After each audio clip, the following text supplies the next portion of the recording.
Magandang gabi po sa inyo, mga kababayan. We have a cabinet meeting here. Cluster ito. Ibig sabihin, hindi lahat. Yung may kaalaman lang dito sa COVID-19. We have to discuss this topic because it is not only the hottest news around town. Ang importante kasi dito, malaman ng tao, the right of the people to know and to know correctly. Yan ang gusto kong malaman ng tao, na hindi dapat paglaruan itong batas. Kasi kung maglaro ka dito, malilito ang tao at yan ang aming iniiwasan. So, we'll begin with the topic masagot ko para yung nagdadalawang isip dahil sa bakuna malinawagan ninyo. I'd like to request the Secretary, si Rocky, to read the pertinent laws, yung batas that controls the process of a vaccine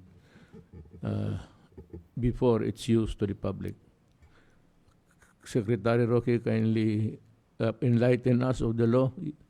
I think you are the author. Pakisabi na lang sa publiko. Mr. President, Okay, I am reading Section 34 po of the Universal Healthcare Law.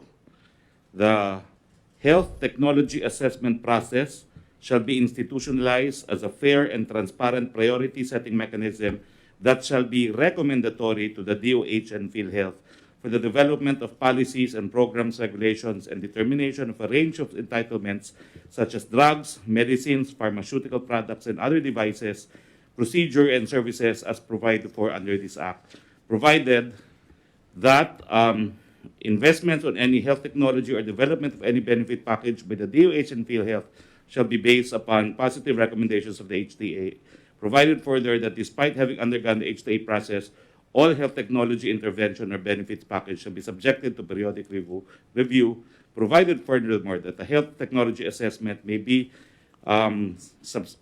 have substantial impact on the initial coverage decision by the DOH or PhilHealth, and provided finally that the HTA process shall adhere to the principle of ethical soundness, inclusiveness, and preferential regard for the underserved, evidence-based, and scientific defensibility, transparency, accountability, efficiency, enforceability, and availability of remedies and due process. I know that you're reading the correct law. Pwede mong, kagaya ko, yung Tagalog na dahan-dahan lang, doon sa bago final phase ng bakuna. Opo. Yung recommendatory power nila. Magkakaroon daw po tayo ng health technology assessment na magiging patas at transparent na mekanismo na magiging recommendatory po sa DOH. At ito po ay yung para sa mga pulisiya at mga programa, mga regulasyon, at saka yung mga ibibigay na mga gamot, medisina, pharmaceutical product, at iba pang mga devices, procedure at serbisyo sa ating mga kababayan. Okay, now, I'd like to address myself to Secretary Duque. Sir, are you aware of this law? Yes, sir. Yung pong legal ng DOH has emphasized the provision after what was read na recommendatory po sa DOH and PhilHealth. Nakalagay po kasi rito, provided that investments. So kung gagastos po ang gobyerno on any health technology or development of any benefit package by the DOH and PhilHealth shall be based on the positive recommendations of the HTA. recommendatory power. Recommendatory na kailangan daw ho, may positive recommendation before any investments on any health technology, which means including drugs, medicines, vaccines, or development of any benefit package by the DOH and PhilHealth shall be based on the positive recommendations of the HTA. Ang sabi po ng legal namin, absent this positive recommendation, the government cannot spend money on this technology or development of any benefit package by the DOH and PhilHealth. Yung pong investment on any health technology, it has a technical definition to include mga pharmaceutical products, mga devices, including vaccines, drugs, and medicines. Ito po yung kanila pong interpretation na sabi nila sa akin, hindi pwedeng gumastos ng gobyerno hanggat walang positive recommendation ang HTAC. Yun po yung sinasabi nila sa akin bilang mga abogado ng departamento, Mr. President. Yes, because I have here the copy also. At best, you may or you may not seek, get the recommendation. Is that within your discretion? It's a bit difficult, Mr. President, kasi investments on any health technology, development of any package by DOH and PhilHealth shall be based on the positive recommendation of the HTA, based on the positive recommendation of the HTA. So, madaling sabi, recommendatory lang. Yes, sir. It is not binding on you per se. Tama? Yung ho kasing pagkasabi sa akin, sir, kaya nga yung pong sa pagbili po natin ng Sinovac, they needed to give their positive recommendation, which they did. And that's why we paid for it. We will be paying for it based on the supply agreement with Sinovac, Mr. Ang President. HTAC, nagbigay ng recommendation. Yes, sir. So, madaling sabi, Okay. the statement of the Vice President was baseless. So there was indeed a recommendation. Yes, sir. It was recommended, sir. Yan ho ang sinabi ko. Kasi ang unang lumabas na statement was just a simple na sana sinunod yung proseso. Yun ang statement ni Robredo. Na alam ko na kayo mismo sa task force, sinabi ko, cut the red tape Yes, sir. and come up with something that is good and do it fast. Yes, sir. Ang statement niya, sana nasunod ang proseso. Alam mo, abogado man kaming dalawa, a misplaced comma could change the meaning of everything. Ganon yan. So yung sinabi niya na hindi, sana sinunod yung proseso, magbibigay siya ng bakukang sa ulo ng tao na sinabi ni Vice Presidente. Vice Presidente siya eh. Sana papabakuna ako, kaya lang sinabi na hindi nasunod yung proseso. Turns out that at best, nakuha nila yung recommendation. There was a recommendation. Yes, sir. So, hindi totoo yun, wala. Hindi ho kailangan ng recommendation, sir, for the donation. Kasi nakalagay ito, investment, wala naman tayo in-invest. Donated yun eh. Okay. So, EUA lang po, yung Emergency Use Authorization lang po, ang kinailangan. Which binigay naman po ng FDA. based on your EO 121. Yes. Kaya nga, sinasabi ko, yung statement na yun ang dating sa mga tao, medyo yung vice president siya eh. Sumusunod na, wala palang proseso to. So, ang magbigay ng ano yan sa isip ng tao. Now, yung statement niya na hindi niya dinagdagan, basta ang una niyang statement, sana sinod yung proseso. Ang pangawalang, ang batas nagsabi na mag-recommendatory gesture lang sila. Hindi talaga kailangan kasi kung wala namang recommendation, hindi mo naman hiningin, hindi wala. But it turned out now that there was really a recommendation. Now, ang sabi ko na ang ginawa niyang disservice to the people is, nung sinabi niya, hindi niya sinabi na recommendatory. Pagkaakala niya lahat ng proseso recommendatory. Lahat na lang ng gawin natin dito, maghanap siya ng, hindi niya binasa ang batas na recommendatory lang ang HTAC.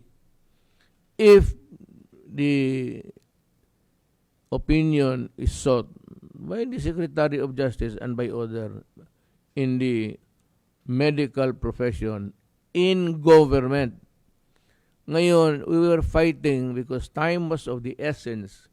We were fighting against the tide of non-believers na huwag kayong matakot, ganito.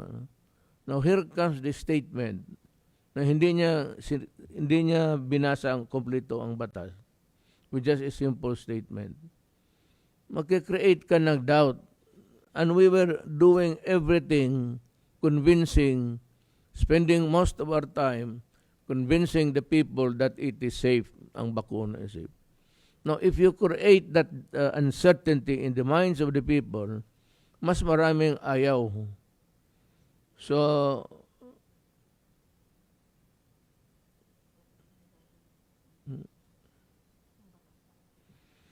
ito yung HT process shall be institutionalized as far as transparent priority setting mechanism, that it shall be recommendatory to the DOH and PhilHealth. Wala namang humingi ng if there is no issue about kasi nga donated yun, nakabalot na. And ganito, binigyan na ang bakuna ng EUA, Use of Emergency Authority. Imbis na magtulong tuloy to convince the people, here she comes and making it appear that government has failed in its mandate of securing. Kaya nga, doon ako, hindi ako napikon. Hindi ako mapikon kaya hindi ko sarili ito. Ang akin, medyo galit ako for coming with a half-truth. Basahin mo, kalahati lang, yung recommendatory power lang, na hindi na kinuha, dahil hindi na nga kailangan, kasi donated yun eh. At saka binigyan ng authority ng FDA. Alam mo, mga kababayan,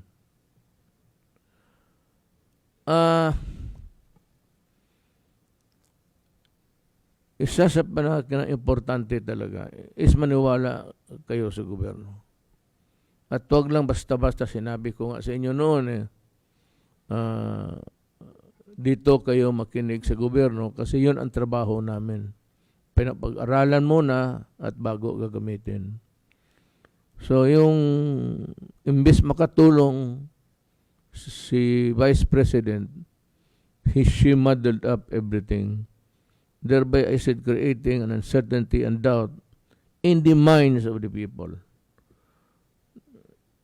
So, yun ang nagalitan ko because we were running against time.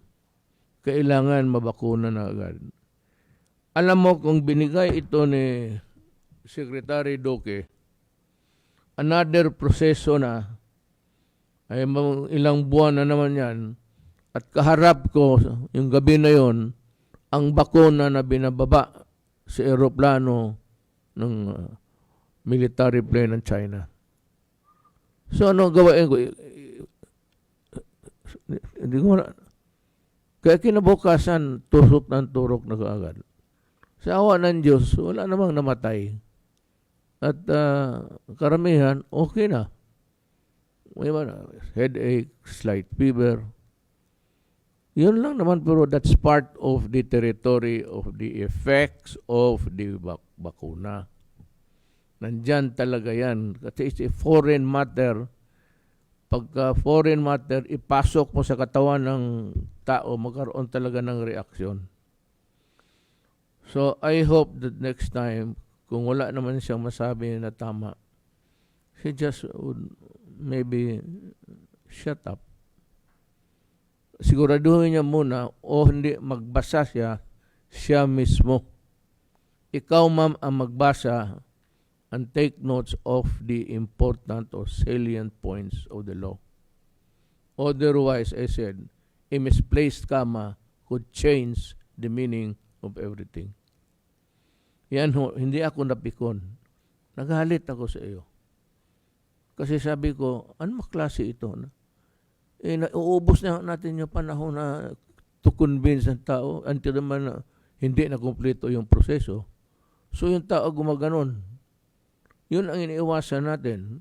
Kaya nga pagdating diretso na kaagad, the day, on the eve, kinabukasan, turok na turok. And it has helped our country. Now there is a rise of COVID cases. Ito ngayon, wala ka na kasali, ma'am. I hope that you'd understand what I'm talking about.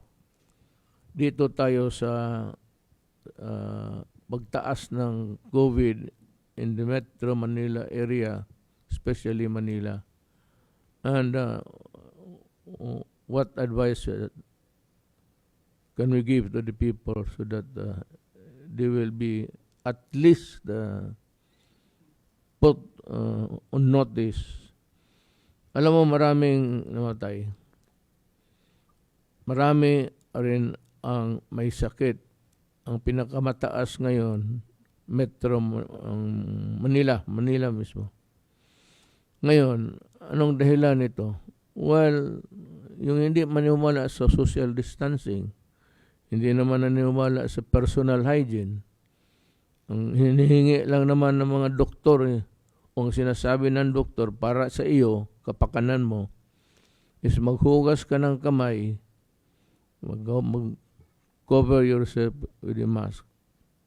Clean your hands, and kung wala kang face mask, magalaw-galaw ka, huwag mong paabutin yung kamay mo sa kung ano-anong bagay. Or if you have to hang on something, if you have to hold or touch something, even if it is inanimate, sino yung walang buhay, kahoy, furniture, bantay kayo dyan. Kaya yung umupo dyan, sa restaurant, ang umupo dyan, may naiwan, and yung mag-ubo sa publiko. Bantay kayo niyan. That's why social distancing is because if you think the other guy on your right side is coughing heavily, might as well just go away, move yourself a little bit further. Parang ganun wala nang ibang solusyon eh. It's also the mask, the washing of the hands, at social distancing. Hindi naman kailangan na magpalayo ka kaagad. But if you think that somebody is coughing, even if it's just an ordinary cold, baski ordinaryong ubo, to be on the safe side, you go a little bit further. Social distancing means to say, umiwas ka. Then, mask, importante yan. Mask, importante talaga. Mabilis makuha mo pag humihinga ka. And maghugas ka ng kamay. O kaya, mabili ka lang, maraming alcohol. Hindi naman, isang, dalawang drops lang. Patay na ang germs niyan. It's not so expensive and it's not something which is consumable sa madaling panahon. Put your trust on the advice of government people, especially if coming from the Secretary of Health. At yung galing mga salita ni, ako pati si Secretary Roque, maghanap ako hinahanap ko ng isang dokumento na magsabi kayo mag-deny or magsinungaling. Wala sa trabaho namin. Hinahanap ko yung batas. There is nothing at all which says that we have to lie. Na hindi kami magsasabi ng totoo. Ngayon, si Secretary Roque, ano yung lumalabas sa bunganga niya? Binabayaran niyo yung sweldo niya. Pinag-aaralan niya yung trabaho niya. Kagaya ni Secretary Roque. Tapos hanapan mo lang ng mali kung anong mali. Na yung mali naman, hindi naman importante. Hindi ganun ka-importante at hinahabol natin yung isipan ng tao about the benefits of. Magsabi ka, hindi sinunod ang proseso. Sana sinunod ang proseso or something like that. Hindi sinunod. Ilagyan mo ng bakukang sa ulo, ayaw na pagbakuna. Then you put everything in shambles along your way with your statement. Remember that you are the Vice President. Now, is there any law or in your oath of office it says that you have to lie? You are dwelling on half-truths. Kalahati lang. Ang sentence, ganito yan, patayin. Period. Lagyan mong patayin ka. Patayin mo. O sampalin mo. O bugbugin mo. So, ilang bugbog. Yung iyo, gano'n eh. Huwag kang magkumuha ng medisina palabas niyan kung wala yung proseso. The proseso that you think, ano dito? Section 34, the investment on any health technology or development for any benefit package by the DOH and PhilHealth shall be based on the positive recommendation of the... Ito, nakabalot na. Nag-submit na ng sa FDA. Ang FDA lang, itong sinasabi mong proseso, kung mga bagong medisina, doon nila ipadaan. Pero ito, donated to. Madaling sabi, ginagamit nila sa China.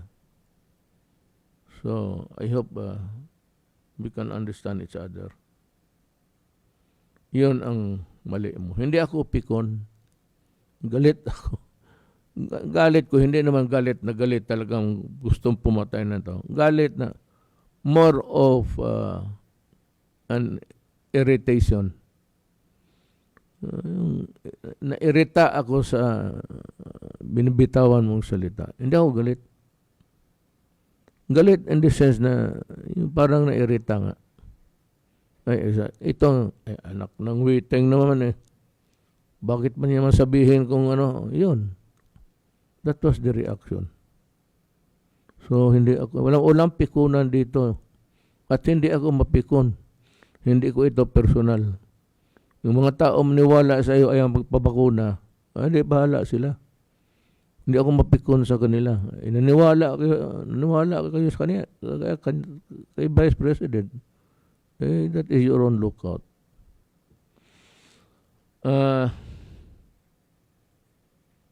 You would like to i-report if there is any. Updating lang. I-update lang kayo. Yes, sir. Magandang gabi po, Ginoong Pangulo at aking mga kasama sa Interagency Task Force at sa Kabinete. Dalawa po ang bahagi ng aking pong ulat ngayon na gabi. Ang una po ang usual COVID-19 situationer at ang pangalawa po ay ang updates on biosurveillance. Can we have the first slide? Ito po yung mga pangunahin mensahe, Mr. President, para po sa atin mga kababayan. Unang-una, may patuloy na pagtaas po ng mga kaso sa mga regions 4A, Region 3, ang Central Visayas o Region 7, at ang lalong-lalo na po partikular ang NCR, na kung saan po nagpakita ng mataas na 2-week growth rate. Ang ibig po sabihin nito ay nagkaroon po ng mataas na bilang ng kaso ng COVID. Ngayon, kasalukuyan 2 linggo, kumpara po nung ikatlo hanggang ika-4 na linggong nakaraan. At sa NCR po ay ang critical risk, ang Pasay City at ang Malabon City. Samantalang sa high risk level po ang Navotas, Makati, and San Juan cities. May 6 na pong mga rehiyon na asa moderate risk classification. Ang pangalawa pong mensahe natin, yung pong habang tumataas ang mga kaso sa mga naturang mga lugar, ay sinisiguro naman po natin na sapat po ang kapasidad ng ating pong sistemang pangkalusugan at kung saan man may mga kakulangan ay handa naman po tayong palawig ng kanila pong kapasidad. Ang Region 7 and CAR ay sa kasalukuyan may pinakamataas na healthcare utilization rate at 48 and 47% respectively. Pero maigi lang, Mr. President, as a low-risk classification pa rin po ang dalawang regions na ito. Ang high-risk areas, other than the region, ang Makati City and Davao Occidental po ay high-risk ang kanyang healthcare utilization rate, samantalang moderate risk areas ang mga sumusunod: Lapu-Lapu City, Ormoc City, Nueva Vizcaya, Santiago City, Ifugao, Mandaue City, Mandaluyong City, and Cebu Province. At habang patuloy pong binubuksan natin ang malaking bahagi ng ekonomiya at pagtukoy po ng mga tinatawag natin mga variants of concern, ito po yung UK variant at saka po yung South African variant, ay pinulong po natin ang mga National Capital Region mayors noong Sabado ng gabi, at dito po pinaalalahanan po natin sila na paigtingin po ang kanilang pagsasakatuparan ng prevention, detection, aggressive isolation, and treatment response para po maputol ang kadena ng hawaan at madurog ang mga pagkumpul-kumpol ng mga kaso sa kanila pong mga komunidad.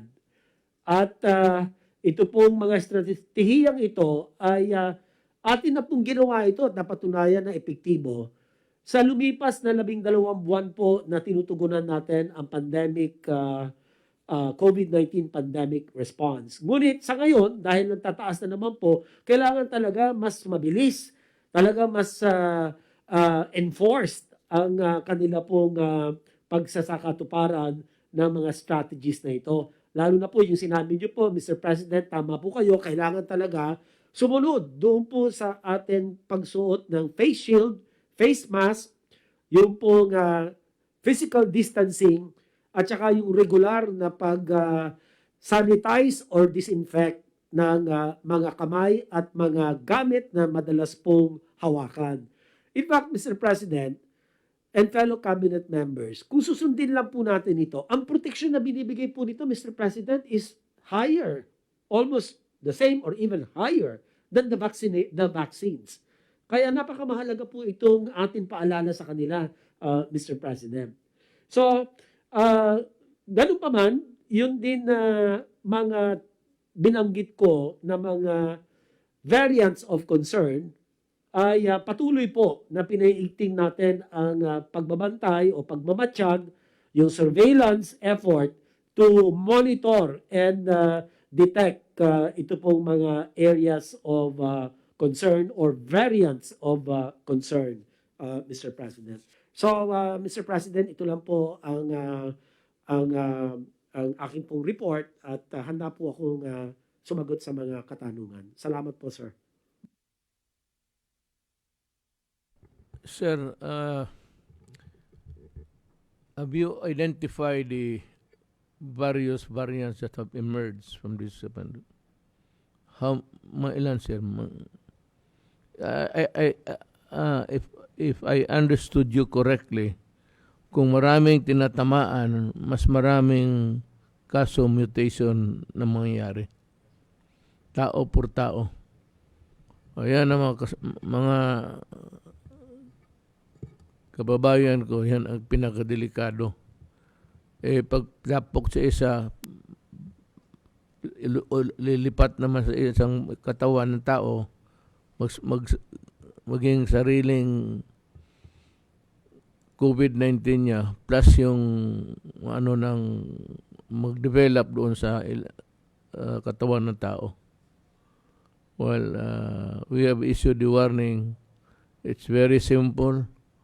Wash your hands, wear a mask, then social distancing. At yun, importante dyan is hugas na kamay, pati yung mask, especially sa public. Hindi po ako nakalimutan, sir. Yes, sir. With your permission, sir. Yung pong contact tracing, doon po sa mga komunidad na meron na po talagang napakataas ng bilang ng COVID cases, kinakailangan din po yung contact tracing ay paigtingin, palakasin po ito. Dahil napakamahalaga po ito bilang isa sa mga hakbang na makakahinto ng hawaan. We have to cut the chains of transmission and crush the clustering of cases.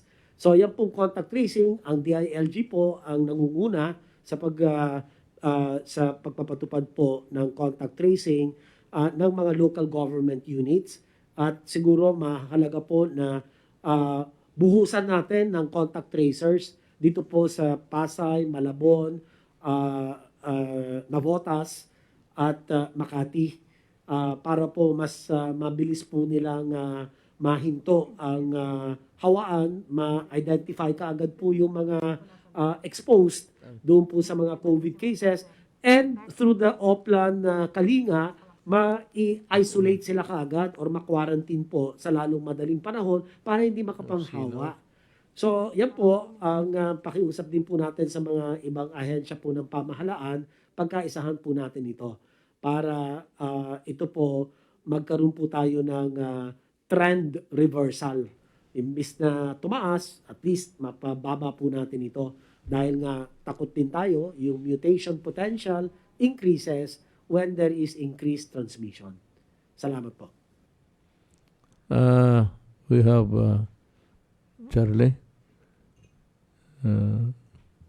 Secretary Galvez.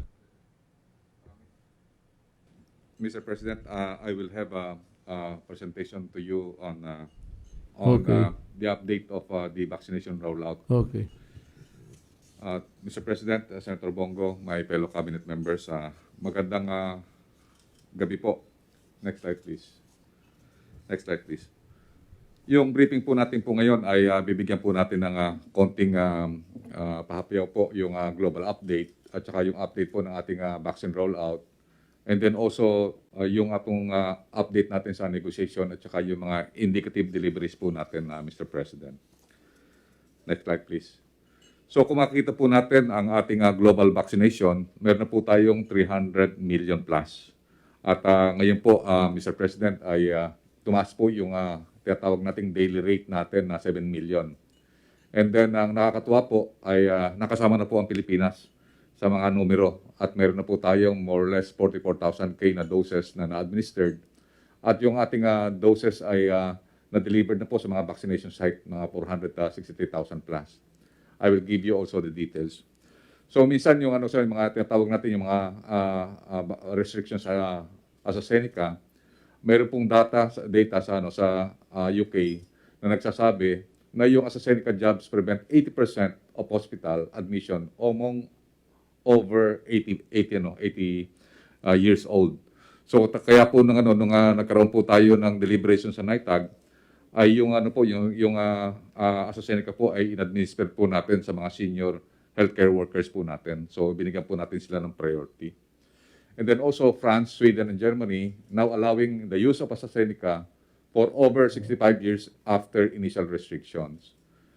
And then yung US din po nagkaroon na po ng pangatlong kanilang tinatawag na US-made na vaccine, yung J&J.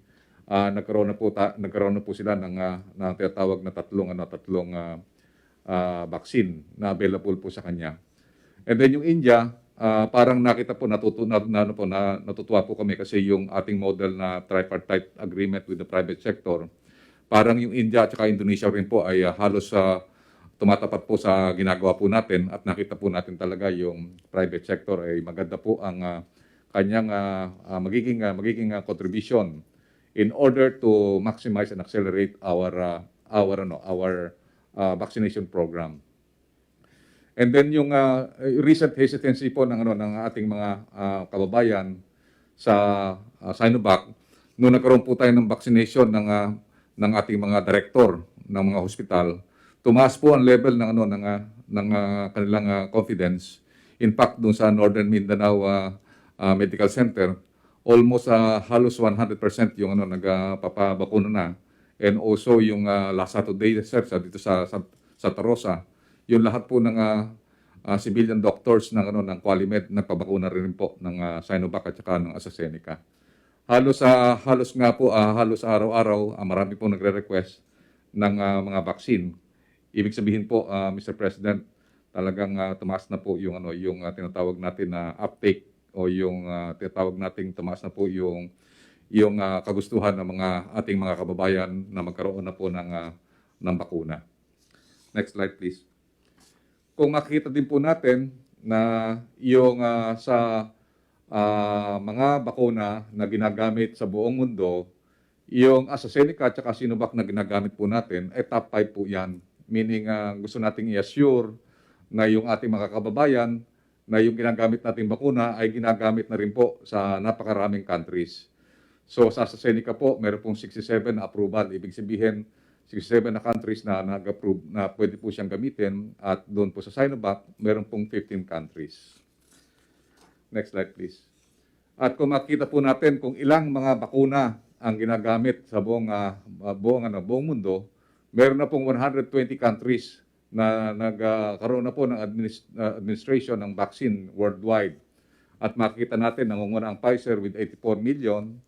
And then AstraZeneca, yung ginagamit natin, 46.5 million. Yung Moderna, 46 million. Yung Sinopharm, sir, yung Chinese vaccine natin, 40 million. And then Sinovac, 36 million. And then Gamaleya, 11.37 million. So kung makikita niyo po, Mr. President, yung 6 na nauna, ito po yung kasama sa mga portfolio po natin. Meaning yung pinili po natin ng mga bakuna, ay ginagamit na po ng mga maraming mga countries dito po sa mga ibang mga bansa. And next, tingnan po natin yung Sinovac. Yung Sinovac po, na-aproban na po ng 15 countries, 4 of which are not recommending for elderly population. So tayo po ang hindi nagmagamit sa elderly population, China, Thailand, and Chile. Kung makita natin po, yung Sinovac ay ginagamit po ng 15 countries, at 6 po doon sa Sinovac ay 6 Southeast Asian countries po ang gumagamit. Kasama na po ang Thailand, kasama na po ang Malaysia, kasama na po ang Indonesia, at meron din pong in-import ang Singapore. Next slide please. So sa ngayon po, dumating po kahapon, Mr. President, yung 38,400 doses. Ito po yung pangako sa atin ng COVAX na 525,600. Yung nauna po kasi natin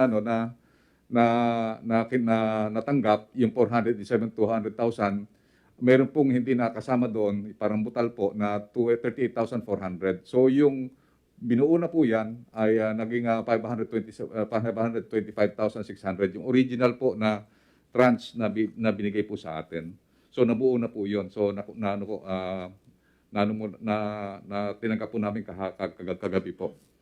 Then ngayon, ang total na po ng ating doses na dumating po ngayon is from 600,000 na Sinovac at saka 525,600. So total na po, meron na po tayong 1,125,600 doses. At mamaya po, i-report ko po sa inyo sa ating mga kababayan, Mr. President, kung nasaan na po yung mga almost 1 million na doses po nito. Next. So nagkaroon po tayo ng rollout outside of Metro Manila. So nagsimula po tayo ng March 4, doon po sa Cagayan de Oro, sa Vicente Soto Memorial Hospital, at saka po sa Southern Philippines Medical Center. Nag-ano rin po tayo sa BARM. Tuwan-tuwa po Sir Mr. President ang BARM kasi nakatanggap din po sila at alam po natin ang Sinovac ay halal po yan. And then nag-ano rin po tayo, nag-roll out din po tayo sa mga different civilian hospital kasama po ang Makati Medical Center. Next. And then nagkaroon na rin po tayo ng rollout sa AstraZeneca at saka po ng ang Sinovac. So nung last March 6 kahit na po tsaka March 7 kahit na po weekend nagsumama po tayo mag-roll out. At ang ginawa po ni Secretary Duque po dito yung AstraZeneca, considering bago po yan na vaccine natin. Kaya konti lang po muna ang ating pinatusukan para at least ang tawag po natin doon calibrated and measured para makita po natin yung adverse effect kasi may balita po na medyo mataas ang adverse effect po ng AstraZeneca. Can we ever convince them to get the vaccines for their own good? Yes, sir. I believe yung uptake, sir, natin from 37, tumaas na po, sir, ng more or less 50 na ngayon, sir. And then, pati, sir, yung tinatawag natin, sir, yung mga ginagawa po natin, sir, na rollout na yun, sir, because of our successful rollout. Dahil nakikita natin, sir, na though medyo calibrated, sir, yung natin, but we can see yung ating mga deliveries from the start that we have received yung vaccine. Naging maganda po eh. And then nakita po natin ito yung lahat po na binibili po natin ng mga vaccine. Ito po kung makikita niyo po Mr. President, napakataas ng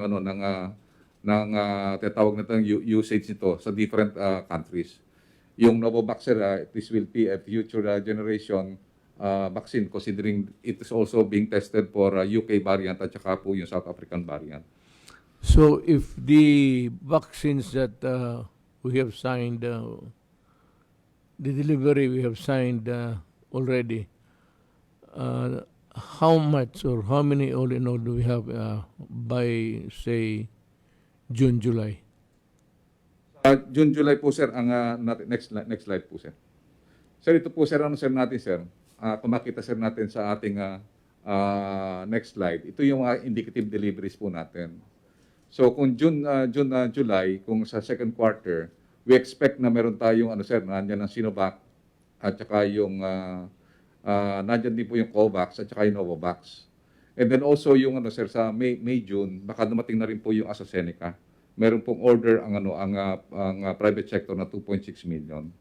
So nakita po natin baka humigit po tayo ng mga 20 million po ang ating makukuha between April, May, June po, sir. Yung second quarter po. Okay, I'd like to just repeat again the role of the crucial participation or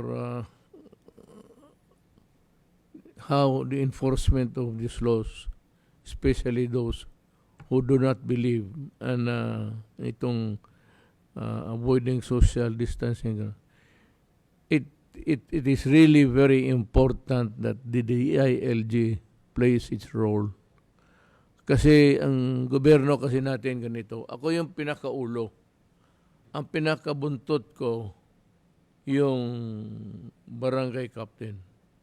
Hindi echelon sa the president, the vice president, the cabinet members, then yung mga directors ng mga bureau, then after that you have the mayor, mga konsehal, then barangay. Ang barangay ang pinaka-importante sa lahat. Kung talagang kung ginusto lang lahat ng mga barangay captains na magtrabaho, really work at it, baka talagang decrease the number of transmission. Na for example, in Manila, kung talagang true to life itong mga barangay captain na to, yung political will nila to see to it that everybody gets the vaccine, minus the one who does not really, the number, the certain percentage that do not want it. Meron akong listahan dito, galing ito sa PDEA. Continuous ang away nito. So, sabi ko nga, until the end of my term, yan lang trabaho ko, gagawin ko. Itong sa PDEA, ang napaalis sa trabaho, ibig sabihin, wag na kayong maniwala nito mga gago na to at bantayan ninyo at baka ito na naman na mag-umpisa ng droga. Yan ang nasanayan nilang trabaho at I see a very strong urge on their part to get money. At alam nila pera yan, sila na naman ang papalit. Oh well, papalit kayo, isipin mo lang na one life to live. Importante yung isang beses ka lang dumaan dito. After that, wala ka na. So, one life to live ka. So, you make a choice. Yung naalis ka na sa trabaho, then find a good job, work, or if, well, at best, magnegosyo ka na lang kung may pera ka. May pera ka na kasi alam mo ito mga either extortion o kung ano-ano na lang. Ito sila, hindi na ito PDEA at kayong nakaalam niyan, sabihin mo sa kanila, itong binabasa ko na huwag kayo dito sa barangay magloko. At kung may makita kayo na misteryoso, report mo kaagad sa police or sa military. Ang pangalan first is Francis Raymond R. Ogoy, Intelligence Officer, grave misconduct, punishment dismissal. Arestio Villamor Jr., Intelligence Officer 1, for grave misconduct at nung in-examine sila, positive sa drug use. Ang tatlo is Roger G. Cunyo, Intelligence Officer 2, ito grave misconduct, tapos tested positive for drug use. Ito si Joseph Abiner, Administrative 6, grave misconduct, ganun rin, tested positive for drug use. Theodore Barte, Intelligence Officer, grave misconduct, dismissal. Lahat ito sila dismiss. So ito mga tao na ito, bantayan ninyo. Kasi ito yung gagawa ng mga milagro. Kung wala na. Lalo na sa nasanay ng extortion, panghingi-hingi, tapos hulihin yung mga Hindi masyado dito. Pero, ang iba ganito yan eh. Yung sa police, ang kalukuhan nila dyan is kung makahuli sila ng drug, lagay natin 5 kilo, 1 kilo lang ang report nila. Tapos yung 4, bitawan uli doon sa publiko, sa community. Ganon. May nangyayari, maraming cases na nangyayari yan. Dito sa malalaking mga generals pa. Kaya ako, yung piling-pili talaga yan, yung mga tao na police officers dito, lalo na sa Manila, na talagang nagtatrabaho ng galing puso to protect the people. So, ngayon, binabantayan namin kasi there's a big increase sa COVID. COVID na naman ito. So, kasi ng mga holidays, dikit-dikit nga ang tao. Ito na yun ngayon. Ito na ngayon ang resulta. Taas na. Kasi you abandon the protocol. That's number 1. Kasi kung magmaskara ka lang, tapos may face shield ka, imposible na mahawa ka. Kung wag mo lang gamitin yung kamay doon sa mukha mo. Ang yan ang lahat said, even in the inanimate, yung walang buhay kahoy, ganun. Didikit rin yan. May mag-iwan yan, tapos makuha mo. So yan ang payo namin sa inyo. Wear masks, wash hands, observe distance. At kung sakali na may malaman ka na medyo palayo ka na kaagad. Palayo ka na. Maniwala kayo sa gobyerno, sumunod lang kayo. Yan ang sikreto diyan. Hindi para sa ibang tao yan, para sa iyo. At para sa ibang tao, kasi hawain mo. Without knowing it, maybe asymptomatic ka, you pass on your. Kung ang hygiene mo sa labas, mabuti, may maskara ka, social distancing, and washing of the hands, alcohol. Sabi ko nga sa inyo, punta kayo sa gasolina, hindi ako nagpapatawa. Yung pagtubil na may maiwan talaga yan, kukunti. Pagtapos, pag-pump niyan sa sakyan, meron yun. Hindi, maghingi ka na sa inyo, maghugas lang ako ng. Then do not play your hands on your face because the virus can enter sa mata, sa ilong, pati sa bunganga. Yan ang COVID-19. At kung maglipad yan sa iba't ibang tao, sa isang tao, mag-iba ang anyo. Depende sa tao eh. May sarili tayong chemistry sa loob ng katawan na pag pumasok yan sa isa, magkaroon ng sariling mutation yan o bagong anak, iba ng itsura. Tapos ganun, papasa niya sa iyo, iba rin yung iyo. So we have this variant. Malakas ito. We're trying to find out a way of effectively combating this new developments sa mga variants sa COVID-19. Sana kung makatulong lang kayo sa bayan, sumunod lang kayo at medyo mapababa natin ang kaso ng COVID.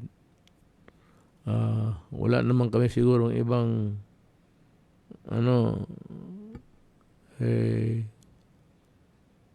paalam lang kami at we'll say in the next cabinet meeting, we will share with you. Kaya ito open.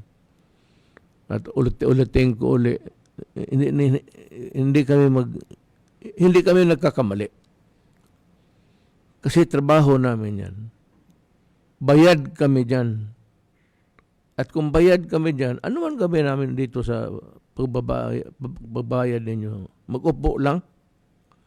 Hindi kung ano yung mandate ng batas. Kasi kami ang inyong hinilal.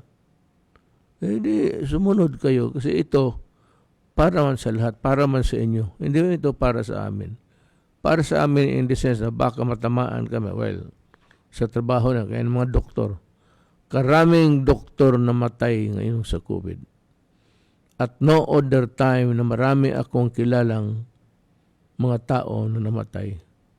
Noon, every 2 years lang, namatay na yung ano mo, kaibigan mo.